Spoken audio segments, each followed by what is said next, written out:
उस दिन भी बाकी दिनों की तरह ही शुरुआत हुई थी। अलार्म बजा, आंखें आधी खुली, हाथ बढ़ाकर मोबाइल उठाया गया और दुनिया से जुड़ने से पहले इंसान ने खुद को स्क्रीन से जोड़ दिया। बाहर सड़क पर लोग भाग रहे थे, ऑफिस जाने की तैयारी कर रहे थे, कॉलेज के छात्र अपने बैग टांग रहे थे, दुकानदार शटर खोल रहे थे। चारों तरफ लोग ही लोग थे। लेकिन अजीब बात यह थी कि इतने लोगों के बीच रहते हुए भी बहुत से लोग भीतर से अकेले थे।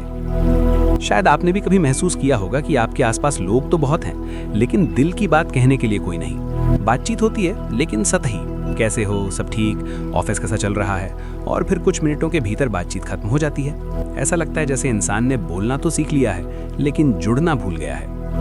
हम सभी जानते हैं कि रिश्ते जरूरी हैं, परिवार, दोस्त, साथी, सहकर्मी, लेकिन एक सच्चाई ये भी है कि सिर्फ लोगों का आसपास होना काफी नहीं होता।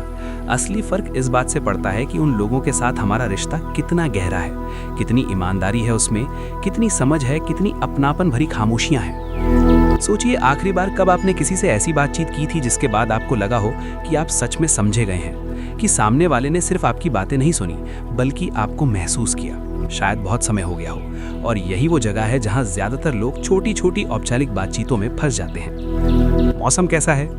आज बहुत गर्मी है, ऑफिस में बहुत काम है, ट्रैफिक बहुत था। ऐसी बातें गलत नहीं है, लेकिन अगर पूरी जिंदगी इन्हीं तक सीमित रह जाए तो रिश्ते कभी गहरे नहीं हो पाते।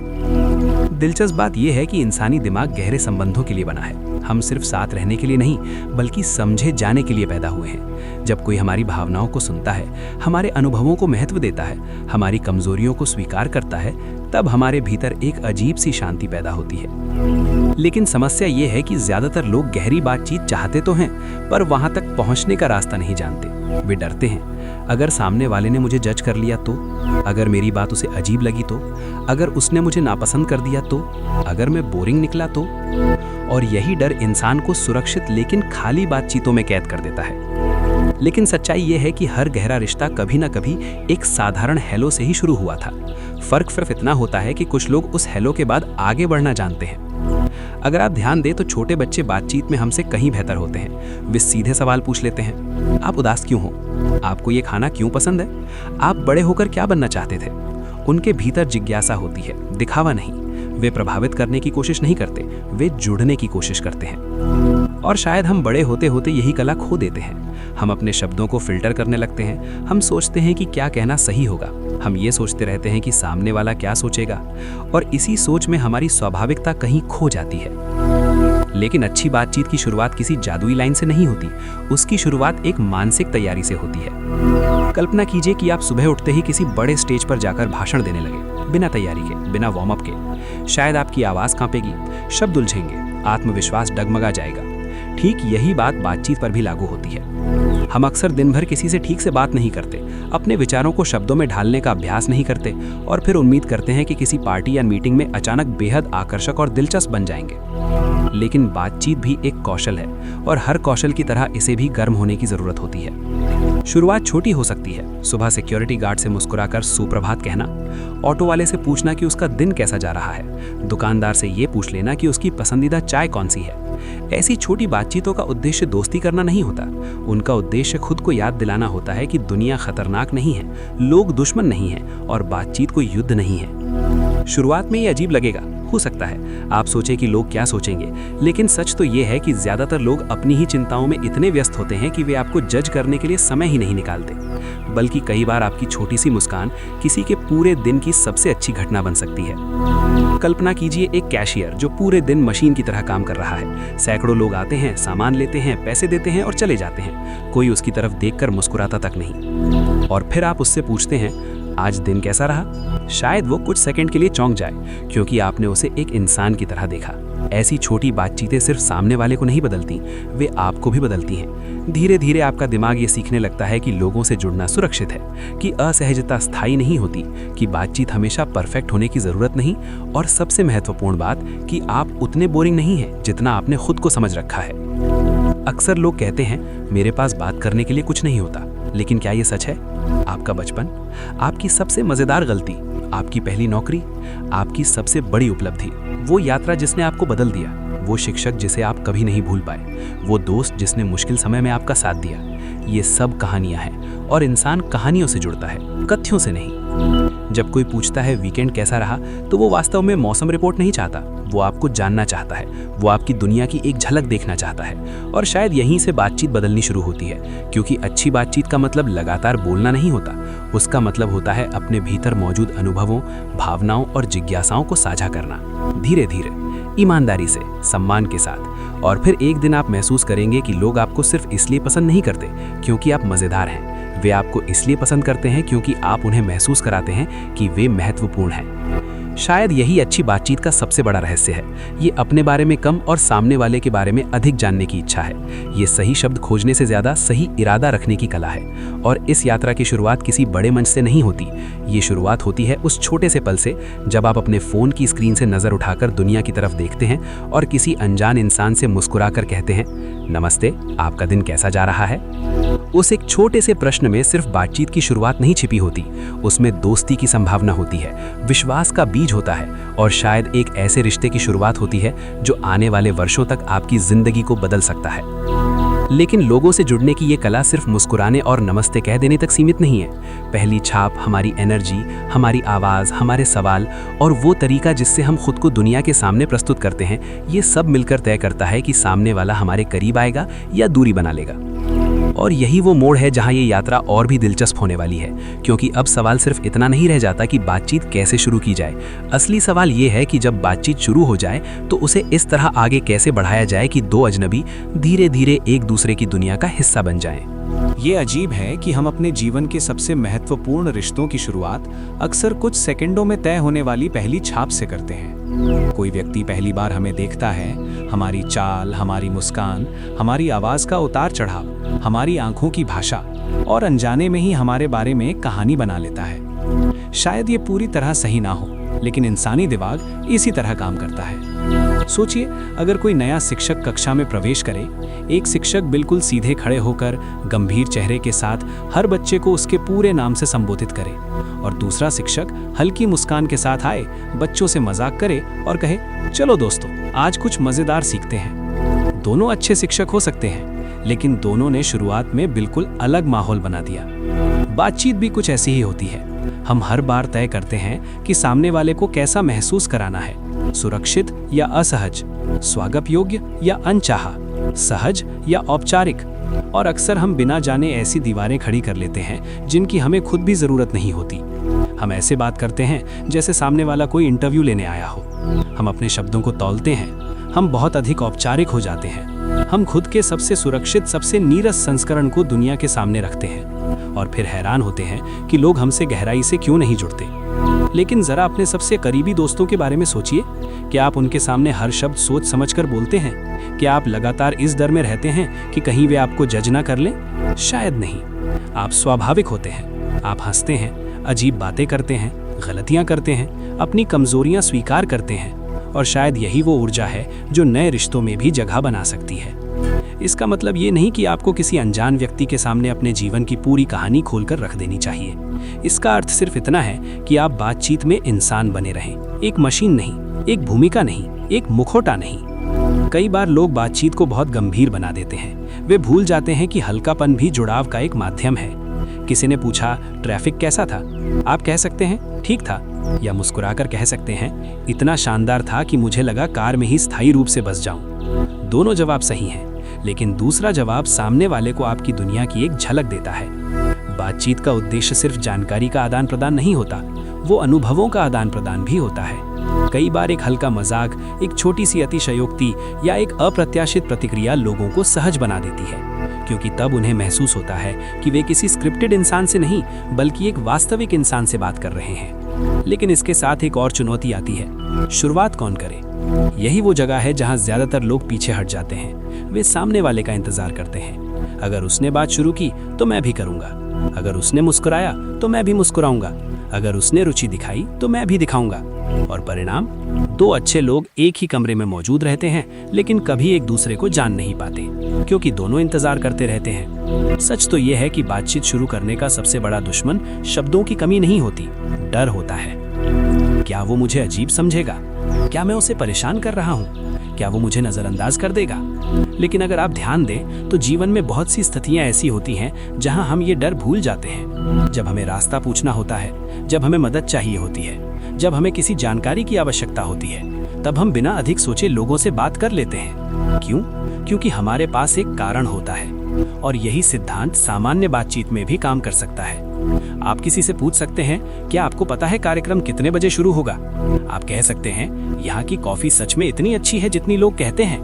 आप आसपास के माहौल पर टिप्पणी कर सकते हैं, आज मौसम ने तो सच में सबको परीक्षा में डाल दिया है। ये बातें साधारण लग सकती हैं, लेकिन इनका उद्देश्य बातचीत को महान बनाना नहीं होता।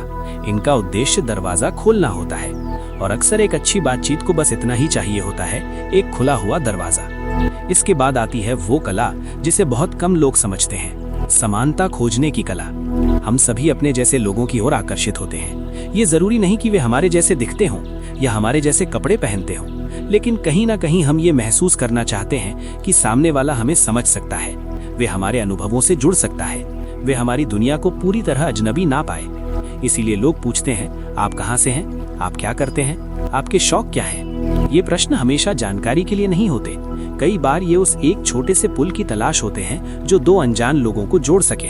अरे, आप भी वहीं से हैं, आपको भी ट्रैकिंग पसंद है, आप भी पुराने हिंदी गाने सुनते हैं, और अचानक बातचीत बदल जाती है। अब वो दो अजनबियों की बातचीत नहीं रह जाती, अब उसमें हम शामिल हो जाता है। लेकिन यहाँ एक गलती बहुत से लोग करते हैं, वे सिर्फ समानता ढूंढना चाहते हैं, खुद को साझा नहीं करना चाहते। वे सामने वाले से सवाल पूछते रहते हैं, लेकिन अपने बारे में कुछ नहीं बताते, और फिर बातचीत पूछताछ जैसी लगने लगती है। संबंध बनाने के लिए संतुलन जरूरी है।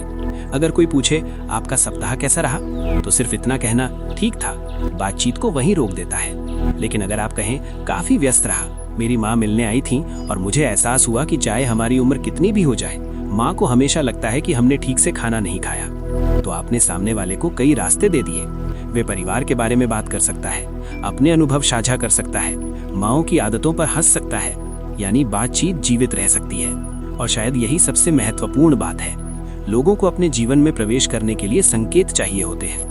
अगर आप हर उत्तर एक शब्द में देंगे तो वे नहीं जान पाएंगे कि किस दिशा में आगे बढ़ना है। लेकिन कभी कभी सारी कोशिशों के बावजूद भी सामने वाला खुलता नहीं। वे छोटे जवाब देता है, रुचि नहीं दिखाता, दीवारें बनाए रखता है। ऐसी स्थिति में अधिकांश लोग हार मान लेते हैं, लेकिन कई बार लोगों को थोड़ा सुरक्षित महसूस करने की आवश्यकता होती है। वे तुरंत खुल नहीं पाते, उनका संकोच आपके बारे में नहीं होता, वे उनके अपने अनुभवों का परिणाम हो सकता है। ऐसे समय में मानवीय स्वभाव को समझना बहुत मददगार होता है। लोग अपनी उपलब्धियों के बारे में बात करना पसंद करते हैं। उन्हें अच्छा लगता है जब उनकी किसी विशेषता की सराहना की जाए। अगर आप किसी से कहें, आप बहुत व्यवस्थित लगते हैं, ये आदत कैसे विकसित हुई, तो संभावना है कि वे आपको कोई कहानी सुनाएंगे। लोग शिकायतें भी साझा करना पसंद करते हैं, क्योंकि शिकायतों में भावनाएं होती हैं, और भावनाएं जुड़ाव पैदा करती हैं। कई बार किसी छोटी सी परेशानी पर साथ हंस लेना भी रिश्ते की शुरुआत बन जाता है। और एक दिलचस्प सच ये भी है कि लोगों को सही होना पसंद है। वे सुधार करना पसंद करते हैं, वे ज्ञान साझा करना पसंद करते हैं, वे उपयोगी महसूस करना पसंद करते हैं। यानी बातचीत का रहस्य हमेशा दिलचस्प बनने में नहीं छिपा होता, कई बार वे सामने वाले को दिलचस्प महसूस कराने में छिपा होता है। क्योंकि हर इंसान अपने भीतर एक कहानी लेकर चलता है। वे चाहता है कि कोई उस कहानी को सुने, समझे, महत्व दे।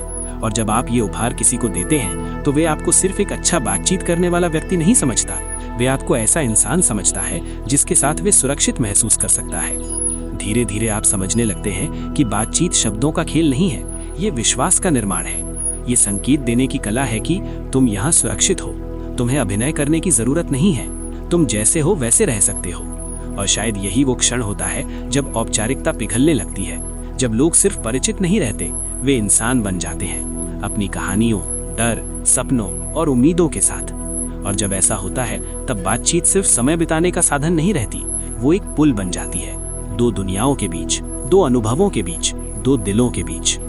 लेकिन किसी का ध्यान खींच लेना और शुरुआती जुड़ाव बना लेना ही पूरी कहानी नहीं है, क्योंकि एक और चुनौती हमारा इंतजार कर रही होती है। मान लीजिए कि बातचीत शुरू हो चुकी है, सामने वाला खुलने लगा है। अब सवाल ये है कि आप उस बातचीत को यादगार कैसे बनाएं? आप ऐसे कैसे बोलें कि लोग सिर्फ आपकी बातें न सुने, बल्कि उन्हें महसूस करें? क्योंकि कुछ लोग जानकारी देते हैं और कुछ लोग कहानियां सुनाते हैं, और अक्सर दुनिया उन्हीं लोगों को याद रखती है जो दिल तक पहुंचने वाली कहानियां कहना जानते हैं। कहानियाँ सिर्फ मनोरंजन नहीं करती, वे लोगों को जोड़ती हैं। वे हमें ये महसूस कराती हैं कि हम अकेले नहीं हैं, कि हमारे डर, हमारी गलतियाँ, हमारी खुशियाँ और हमारी उलझनें किसी और ने भी महसूस की हैं। शायद यही वजह है कि बचपन में दादी की कहानियाँ हमें घंटों बांधे रखती थीं। उनमें सिर्फ घटनाएं नहीं होती थीं, उनमें इंसानियत होती थी। लेकिन जैसे जैसे हम बड़े होते जाते हैं, हम कहानी सुनाना भूल जाते हैं, हम तथ्य बताने लगते हैं। मैं छुट्टियों में पहाड़ों पर गया था, ऑफिस में बहुत काम था, कॉलेज का समय अच्छा था। ये वाक्य सच तो होते हैं, लेकिन इनमें जान नहीं होती, क्योंकि इंसान घटनाओं से नहीं, अनुभवों से जुड़ता है। अगर कोई आपसे पूछे कि आपका सप्ताहांत कैसा रहा और आप कहें ठीक था, तो बातचीत यहीं समाप्त हो सकती है। लेकिन अगर आप मुस्कुराकर कहें मैंने सोचा था कि इस बार खाना बनाना सीख ही लूंगा, YouTube देखकर इतनी मेहनत से पास्ता बनाया कि अंत में उसे देखकर मेरे कुत्ते ने भी मुंह फेर लिया, तो सामने वाले के चेहरे पर मुस्कान आ सकती है। क्यों?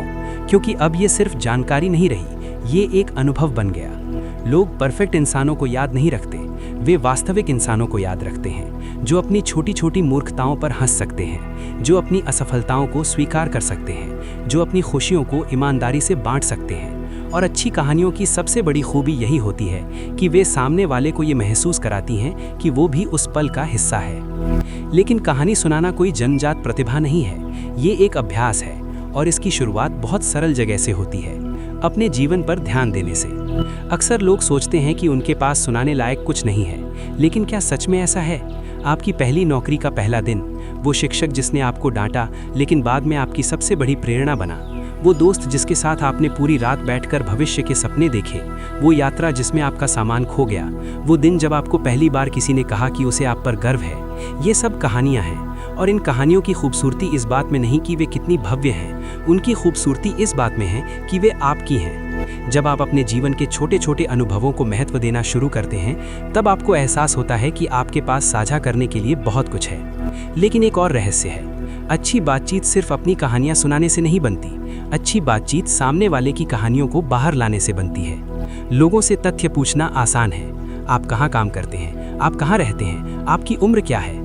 लेकिन अगर आप पूछें आपको अपने काम में सबसे ज्यादा क्या पसंद है, ऐसा कौन सा पल था जब आपको लगा कि आपने सही करियर चुना, आपकी जिंदगी का सबसे यादगार सफर कौन सा रहा, तो आप सिर्फ जानकारी नहीं मांग रहे होते, आप अनुभव मांग रहे होते हैं। और अनुभवों में भावनाएं छिपी होती हैं। यही वो जगह है जहां बातचीत गहरी होने लगती है। एक और दिलचस्प बात यह है कि लोग अक्सर अपनी कहानियां सुनाने के लिए अनुमति का इंतजार करते हैं। वे ये देखना चाहते हैं कि क्या सामने वाला वास्तव में सुनना चाहता है, क्या वो सिर्फ शिष्टाचार निभा रहा है या सच में दिलचस्पी रखता है। और यहाँ आपकी सबसे बड़ी ताकत बनती है सुनने की कला। हम में से अधिकतर लोग सुनते नहीं हैं, हम इंतज़ार करते हैं। हम सामने वाले की बोलना ख़त्म होने का इंतज़ार करते हैं ताकि हम अपनी बात कह सकें। लेकिन सक्रिय रूप से सुनना कुछ और है। उसका मतलब है कि आप सच में मौजूद हैं, आप सामने वाले के शब्दों के पीछे छिपी भावनाओं को समझने की कोशिश कर रहे हैं। अगर कोई कहता है पिछला साल मेरे लिए बहुत कठिन था, तो आप तुरंत अपनी कहानी सुनाना शुरू नहीं करते। आप पूछ सकते हैं क्या हुआ था, उस समय आपने खुद को कैसे संभाला, उस अनुभव ने आपको क्या सिखाया। और अचानक सामने वाला महसूस करता है कि उसकी बात महत्वपूर्ण है। शायद लंबे समय बाद उसे ऐसा लग रहा हो कि कोई सच में सुन रहा है। कई बार लोग सलाह नहीं चाहते, वे समझे जाना चाहते हैं। वे समाधान नहीं चाहते, वे साथ चाहते हैं। और जब आप ये समझ जाते हैं, तब बातचीत का स्वरूप बदल जाता है। अब ये प्रभावित करने का खेल नहीं रहता, अब ये जुड़ने की प्रक्रिया बन जाती है। लेकिन यहाँ एक संतुलन भी ज़रूरी है। अगर आप सिर्फ सवाल पूछते रहेंगे तो बातचीत इंटरव्यू जैसी लगेगी। अगर आप सिर्फ अपनी कहानियाँ सुनाएंगे तो बातचीत एकालाप बन जाएगी। इसलिए अच्छे बातचीत करने वाले लोग एक अद्भुत नृत्य करते हैं। वे साझा करते हैं, वे सुनते हैं, वे पूछते हैं, वे प्रतिक्रिया देते हैं। और इस पूरी प्रक्रिया में वे सामने वाले को ये महसूस कराते हैं कि वो महत्वपूर्ण है। शायद आपने कभी ऐसे लोगों से मुलाकात की हो जिनसे बात करने के बाद आपको बहुत अच्छा महसूस हुआ हो। बाद में जब आपने सोचा तो पाया कि उन्होंने बहुत अधिक बातें नहीं की थीं, उन्होंने बस आपको खुलकर बोलने दिया था। उन्होंने ध्यान से सुना था, उन्होंने सही जगह पर सही सवाल पूछे थे और आपने खुद को उनके सामने सुरक्षित महसूस किया था। यही असली करिश्मा है। दिलचस्प बनने से ज़्यादा महत्वपूर्ण है दूसरों को दिलचस्प महसूस कराना। लेकिन इसका मतलब ये नहीं कि आपको हमेशा गंभीर बातें करनी चाहिए। हंसी भी जुड़ाव का माध्यम है, मजाक भी, हल्के पल भी।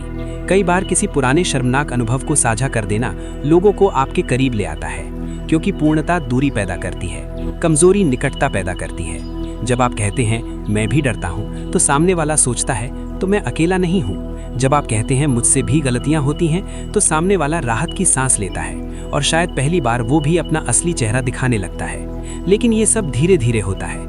विश्वास एक दिन में नहीं बनता। हर बातचीत एक छोटा निवेश होती है। हर साझा की गई कहानी, हर ईमानदार प्रश्न, हर ध्यान से सुनी गई बात, ये सब मिलकर उस पुल का निर्माण करते हैं जिसे हम रिश्ता कहते हैं। और जैसे जैसे ये पुल मजबूत होता है, लोग अपने जीवन के उन हिस्सों को आपके साथ साझा करने लगते हैं जिन्हें वे हर किसी को नहीं दिखाते। उनके सपने, उनकी निराशाएं, उनकी उम्मीदें, उनकी अधूरी इच्छाएं। यहीं पर बातचीत अपने सबसे सुंदर रूप में पहुंचती है, क्योंकि अब ये शब्दों का आदान प्रदान नहीं रह जाती, अब ये इंसानियत का आदान प्रदान बन जाती है। लेकिन एक समस्या अब भी बाकी रहती है। क्या होगा अगर बातचीत के बीच अचानक खामोशी छा जाए? क्या होगा अगर आपको समझ ना आए कि आगे क्या कहना है? क्या होगा अगर आपका दिमाग पूरी तरह खाली हो जाए और आपको लगे कि सब कुछ खत्म हो गया है?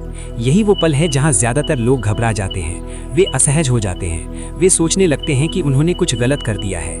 लेकिन सच ये है कि हर अच्छी बातचीत में ऐसे पल आते हैं। फर्क सिर्फ इतना होता है कि कुछ लोग इन खामोशियों से डरते हैं और कुछ लोग जानते हैं कि इन्हें सहजता से पार कैसे किया जाए। और शायद यही कौशल किसी साधारण बातचीत को एक यादगार अनुभव में बदल देता है। बातचीत में आने वाली खामोशियां अक्सर उतनी खतरनाक नहीं होती जितनी हम उन्हें बना देते हैं। लेकिन उस पल में जब सामने वाला चुप हो जाए और आपके पास कहने के लिए कुछ न बचे, ऐसा महसूस हो सकता है जैसे पूरा माहौल अचानक भारी हो गया हो। हम घबरा जाते हैं, दिमाग तेजी से काम करने लगता है। अब क्या कहूँ? कहीं मैंने कुछ गलत तो नहीं कह दिया? क्या वो बोर हो गया है? लेकिन सच्चाई ये है कि खामोशी हमेशा असफलता का संकेत नहीं होती।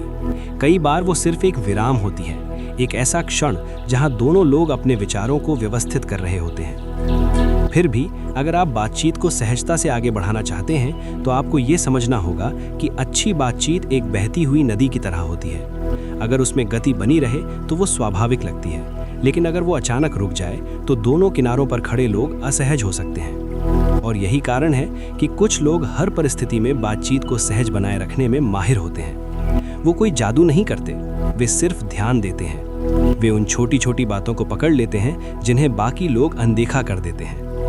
मान लीजिए कोई व्यक्ति कहता है कि मैं पिछले महीने अपने परिवार से मिलने गया था। अधिकांश लोग जवाब देंगे, अच्छा, और बातचीत धीरे धीरे खत्म होने लगेगी। लेकिन अगर आप पूछें, इतने समय बाद परिवार से मिलना कैसा लगा, या सबसे यादगार पल कौन सा था, तो आपने उसी विषय को एक नई दिशा दे दी। यही बातचीत की गति है।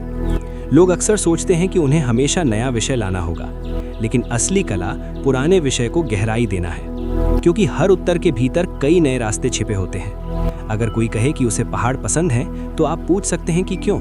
अगर कोई बताए कि वो डॉक्टर है, तो आप जानना चाह सकते हैं कि उसने ये पेशा क्यों चुना। अगर कोई कहे कि उसे पुरानी फिल्में पसंद हैं, तो आप पूछ सकते हैं कि कौन सी फिल्म उसके दिल के सबसे करीब है। हर उत्तर के भीतर एक कहानी होती है और हर कहानी के भीतर एक इंसान। लेकिन इसके लिए आपको एक और महत्वपूर्ण कौशल विकसित करना होगा, वर्तमान में रहने का कौशल। कई बार बातचीत के दौरान हमारा ध्यान सामने वाले पर नहीं होता। हम अपने अगले जवाब के बारे में सोच रहे होते हैं। हम ये सोच रहे होते हैं कि हमें कैसा दिखना चाहिए। हम खुद का मूल्यांकन कर रहे होते हैं, और इसी प्रक्रिया में हम वो सब खो देते हैं जो सामने वाला वास्तव में कह रहा होता है। कल्पना कीजिए कि कोई आपको अपने जीवन की सबसे कठिन घटना के बारे में बता रहा है, और आप सिर्फ सिर हिला रहे हैं क्योंकि आपका दिमाग इस बात में व्यस्त है कि अगला प्रश्न क्या होना चाहिए। वो व्यक्ति महसूस कर लेगा कि आप पूरी तरह उपस्थित नहीं हैं, क्योंकि लोग शब्दों से कम और भावनाओं से अधिक जुड़ते हैं। वे महसूस कर लेते हैं कि आप सच में सुन रहे हैं या सिर्फ सुनने का अभिनय कर रहे हैं। और जब उन्हें लगता है कि आप सच में मौजूद हैं, तब वे खुलने लगते हैं। लेकिन एक और समस्या है जिससे लगभग हर व्यक्ति गुजरता है, अपने पैरों पर सोचने की समस्या। कुछ लोग तुरंत जवाब दे लेते हैं, कुछ लोग थोड़ी देर लेते हैं, और कुछ लोगों का दिमाग पूरी तरह खाली हो जाता है। अगर आप तीसरी श्रेणी में आते हैं, तो इसका मतलब ये नहीं कि आप बातचीत में कमजोर हैं। इसका अर्थ सिर्फ ये है कि आपको अभ्यास की आवश्यकता है। बातचीत एक मांसपेशी की तरह है, जितना अधिक आप इसका उपयोग करते हैं, उतनी ही सहज होती जाती है। और यही कारण है कि रोजमर्रा की छोटी बातचीतें इतनी महत्वपूर्ण होती हैं। वे आपको तैयार करती हैं, वे आपको सिखाती हैं कि लोगों की ऊर्जा को कैसे पढ़ा जाए। वे आपको ये समझने में मदद करती हैं कि कब मजाक करना उचित है और कब गंभीरता आवश्यक है। धीरे धीरे आपका आत्मविश्वास बढ़ने लगता है, और फिर एक दिन आपको एहसास होता है कि वो व्यक्ति जो कभी बातचीत शुरू करने से डरता था, अब दूसरों को सहज महसूस कराने लगा है। लेकिन बातचीत को आगे बढ़ाने का मतलब सिर्फ बोलते रहना नहीं होता। कई बार सबसे प्रभावशाली चीज जो आप कर सकते हैं वो है सही समय पर रुक जाना। एक अच्छी तरह से रखा गया विराम बहुत कुछ कह सकता है। जब कोई भावनात्मक बात साझा करता है तो तुरंत विषय बदल देना उसे ये महसूस करा सकता है कि उसकी भावनाओं का महत्व नहीं है। लेकिन अगर आप कुछ क्षण शांत रहकर कहें, ये सुनकर लगता है कि वो समय आपके लिए सच में कठिन रहा होगा, तो सामने वाला खुद को समझा हुआ महसूस कर सकता है। और यही वो अंतर है जो सतही बातचीत और गहरे जुड़ाव के बीच मौजूद होता है। एक और दिलचस्प बात यह है कि लोग अक्सर अपनी राय शेयर करना पसंद करते हैं, लेकिन वे तब अधिक सहज महसूस करते हैं जब उन्हें लगता है कि उनकी राय का सम्मान किया जाएगा। इसलिए सवाल पूछने का तरीका बहुत मायने रखता है। अगर आप किसी से पूछें, आप ऐसा कैसे सोच सकते हैं, तो उसमें आलोचना का भाव हो सकता है। लेकिन अगर आप पूछें, मैं समझना चाहूंगा कि आप इस निष्कर्ष तक कैसे पहुंचे, तो इसमें जिज्ञासा होती है, और जिज्ञासा लोगों को खोलती है, निर्णय उन्हें बंद कर देता है। शायद यही कारण है कि कुछ लोग जहां भी जाते हैं वहां गहरे संबंध बना लेते हैं। वे दूसरों को बदलने की कोशिश नहीं करते, वे उन्हें समझने की कोशिश करते हैं। वे बहस जीतने से ज्यादा रिश्ते बनाने में रुचि रखते हैं, और ये गुण दुर्लभ होता जा रहा है। आज की दुनिया में लोग जवाब देने के लिए सुनते हैं, समझने के लिए नहीं। लेकिन जब कोई आपको समझने की कोशिश करता है तो वो आपके भीतर एक अलग ही जगह बना लेता है। फिर भी बातचीत की इस पूरी यात्रा में एक अंतिम चुनौती बाकी है, क्योंकि लोगों से जुड़ना सिर्फ बाहरी कौशल का प्रश्न नहीं है, ये आंतरिक दुनिया का भी प्रश्न है। आप खुद को कैसे देखते हैं? आप अपनी पहचान को कैसे समझते हैं? क्या आप दुनिया को सिर्फ सही और गलत के चश्मे से देखते हैं, या आप ये स्वीकार कर सकते हैं कि हर व्यक्ति अपने अनुभवों, संघर्षों और परिस्थितियों का परिणाम है? क्योंकि जब तक हम अपने भीतर मौजूद सीमाओं को नहीं समझते, तब तक हम दूसरों से पूरी तरह नहीं जुड़ सकते। और शायद सबसे कठिन बातचीत वो नहीं होती जो हम दूसरों से करते हैं, सबसे कठिन बातचीत वो होती है जो हम खुद से करते हैं। क्योंकि अगर आप खुद को स्वीकार नहीं कर पाते, अगर आप अपनी कमियों को देखकर भी खुद से दयालु नहीं रह पाते, तो दूसरों की कमजोरियों को स्वीकार करना भी मुश्किल हो जाता है। और यही वो जगह है जहां बातचीत की कला आत्मसमझ की कला बन जाती है, जहां सवाल ये नहीं रह जाता कि लोग आपको पसंद करते हैं या नहीं, बल्कि ये बन जाता है कि क्या आप इतने सहज हैं कि अपने वास्तविक स्वरूप के साथ दुनिया के सामने उपस्थित हो सकें। क्योंकि असली जुड़ाव मुखटों के बीच नहीं होता, वो दो वास्तविक इंसानों के बीच होता है। और इस यात्रा का अंतिम पड़ाव हमें उसी सत्य के करीब ले जाने वाला है, जहां बातचीत सिर्फ शब्दों की तकनीक नहीं रहेगी, बल्कि बेहतर इंसान बनने का एक रास्ता बन जाएगी। धीरे धीरे आपको ये समझ आने लगता है कि बातचीत का असली उद्देश्य लोगों को प्रभावित करना नहीं है, उसका उद्देश्य जुड़ना है।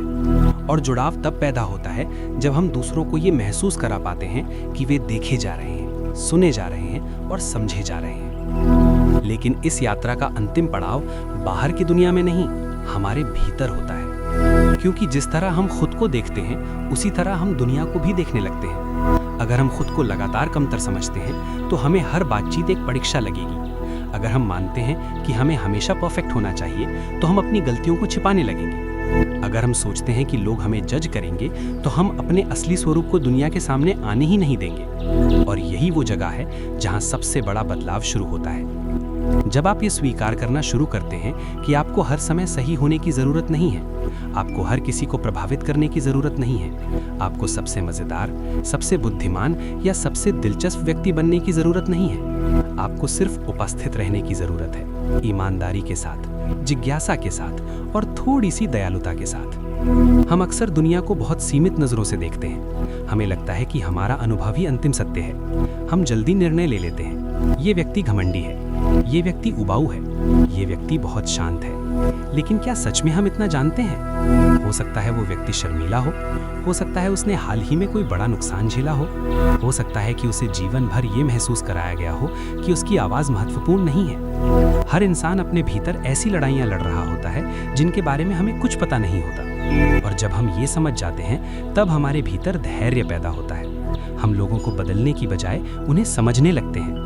हम लेबल लगाने की बजाय प्रश्न पूछने लगते हैं। हम निष्कर्ष निकालने की बजाय सुनने लगते हैं। यही वो परिवर्तन है जो बातचीत को तकनीक से कला में बदल देता है। एक समय था जब शायद आप भी ये सोचते होंगे कि अच्छी बातचीत करने वाले लोग जन्म से ऐसे होते हैं, कि उनमें कोई विशेष गुण होता है। लेकिन अब आप समझ चुके हैं कि ये एक कौशल है, एक अभ्यास है और सबसे बढ़कर ये एक चुनाव है। हर दिन आप ये चुनाव कर सकते हैं कि आप अपने फ़ोन की स्क्रीन में खोए रहेंगे या दुनिया की तरफ देखेंगे। आप ये चुनाव कर सकते हैं कि आप सिर्फ औपचारिकता निभाएंगे या सच में किसी की बात सुनेंगे। आप ये चुनाव कर सकते हैं कि आप अपने डर के पीछे छिपेंगे या छोटी छोटी बातचीतों के माध्यम से खुद को विकसित करेंगे। शुरुआत आसान नहीं होगी, कुछ बातचीतें असहज होंगी, कुछ लोग आपकी ऊर्जा का जवाब नहीं देंगे, कुछ प्रयास सफल नहीं होंगे। लेकिन क्या इसका मतलब यह है कि कोशिश छोड़ दी जाए? बिल्कुल नहीं, क्योंकि हर बार जब आप किसी से जुड़ने का प्रयास करते हैं, आप अपने भीतर मौजूद उस हिस्से को मजबूत करते हैं जो इंसानियत पर विश्वास करता है, और यही हिस्सा हमारे जीवन को अर्थ देता है। कल्पना कीजिए कि वर्षों बाद आप अपने जीवन को पीछे मुड़कर देखें। क्या आपको याद रहेगा कि आपने कितने ईमेल भेजे थे, कितनी मीटिंग्स अटेंड की थी, कितनी बार ट्रैफिक में फंसे थे? शायद नहीं, लेकिन आपको याद रहेगा कि किस दोस्त ने मुश्किल समय में आपका हाथ थामा था। आपको याद रहेगा कि किस अजनबी की एक छोटी सी दयालुता ने आपका दिन बदल दिया था। आपको याद रहेगा कि किन लोगों के साथ बैठकर आपने खुलकर हंसी बांटी थी। आखिर में हमारी जिंदगी अनुभवों का संग्रह नहीं होती, वो रिश्तों का संग्रह होती है, और रिश्ते बातचीत से बनते हैं। कभी एक साधारण कैसे हो से, कभी एक गहरे प्रश्न से, कभी एक ईमानदार स्वीकारोक्ति से, और कभी सिर्फ चुपचाप किसी के साथ बैठे रहने से। शायद अब समय आ गया है कि हम छोटी बातचीतों से नफरत करना बंद करें, क्योंकि वो मंजिल नहीं है, वो पुल है। वो पहला कदम है जो हमें अकेलेपन से जुड़ाव की ओर ले जाते हैं। वो शुरुआत है जहां दो अजनबी एक दूसरे की कहानियों में जगह बनाना शुरू करते हैं। और जब आप अगली बार किसी नए व्यक्ति से मिलें, तो खुद पर दबाव मत डालिए कि आपको परफेक्ट होना है। बस जिज्ञासु रहिए, पूछिए, सुनिए, साझा कीजिए, मुस्कुराइए, और याद रखिए कि सामने वाला भी शायद उसी डर से गुजर रहा होगा जिससे आप कभी गुजरे थे। शायद वो भी सोच रहा होगा कि क्या वो दिलचस्प है, क्या उसे स्वीकार किया जाएगा, क्या उसकी बात सुनी जाएगी, और शायद आपके एक छोटे से प्रयास से उसे वो उत्तर मिल जाए जिसकी उसे वर्षों से आवश्यकता थी। क्योंकि कभी कभी एक अच्छी बातचीत सिर्फ बातचीत नहीं होती, वो किसी का आत्मविश्वास वापस ला सकती है, वो किसी के अकेलेपन की दीवार में दरार डाल सकती है, वो किसी दोस्ती की शुरुआत बन सकती है, वो किसी रिश्ते को बचा सकती है, वो किसी को ये महसूस करा सकती है कि इस दुनिया में उसकी मौजूदगी मायने रखती है। और शायद यही इस पूरी यात्रा का सबसे बड़ा सबक है। लोग आपको हमेशा याद नहीं रखेंगे कि आपने क्या कहा था, लेकिन वे ये कभी नहीं भूलेंगे कि आपने उन्हें कैसा महसूस कराया था। तो अगली बार जब जीवन आपको किसी अजनबी के सामने बैठाए, जब ऑफिस की कैंटीन में आपके पास कोई नया सहकर्मी बैठे, जब किसी शादी में आप किसी ऐसे व्यक्ति से मिलें जिसे आप नहीं जानते, जब किसी कैफे में आपके सामने कोई मुस्कुरा कर देखे, तो डर को अपने निर्णय का मालिक मत बनने दीजिए। शायद वही बातचीत आपकी जिंदगी में कुछ नया लेकर आने वाली हो। शायद वही व्यक्ति आपको एक नया दृष्टिकोण दे। शायद वही रिश्ता आने वाले वर्षों में आपकी सबसे बड़ी ताकत बन जाए। क्योंकि इस विशाल दुनिया में जहां हर कोई सुने जाने की तलाश में है, सबसे बड़ा गिफ्ट जो आप किसी को दे सकते हैं वो है अपना ध्यान, अपनी उपस्थिति, अपनी सच्ची रुचि।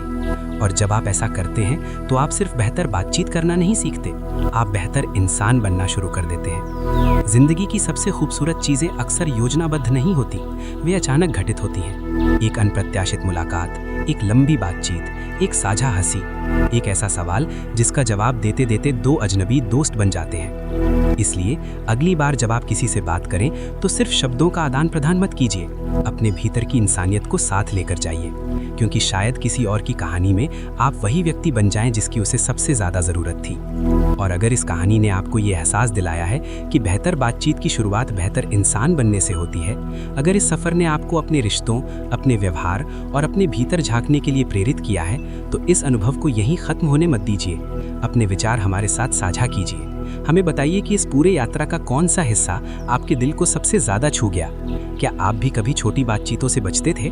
क्या आपने किसी अजनबी से हुई एक बातचीत के कारण अपनी जिंदगी में बदलाव महसूस किया है? अगर ये ऑडियो बुक आपके लिए उपयोगी रही हो तो इसे उन लोगों तक जरूर पहुंचाइए जिन्हें इसकी सबसे अधिक आवश्यकता हो सकती है। इस चैनल को सब्सक्राइब कीजिए, वीडियो को लाइक कीजिए और कमेंट करके हमें बताइए कि अगली कौन सी किताब की यात्रा आप हमारे साथ तय करना चाहेंगे। तब तक लोगों से जुड़ते रहिए, सुनते रहिए, सीखते रहिए, और कभी मत भूलिए कि दुनिया बदलने की शुरुआत हमेशा बड़े भाषणों से नहीं होती। कई बार वो सिर्फ एक सच्चे दिल से पूछे गए छोटे से सवाल से होती है। आप कैसे हैं?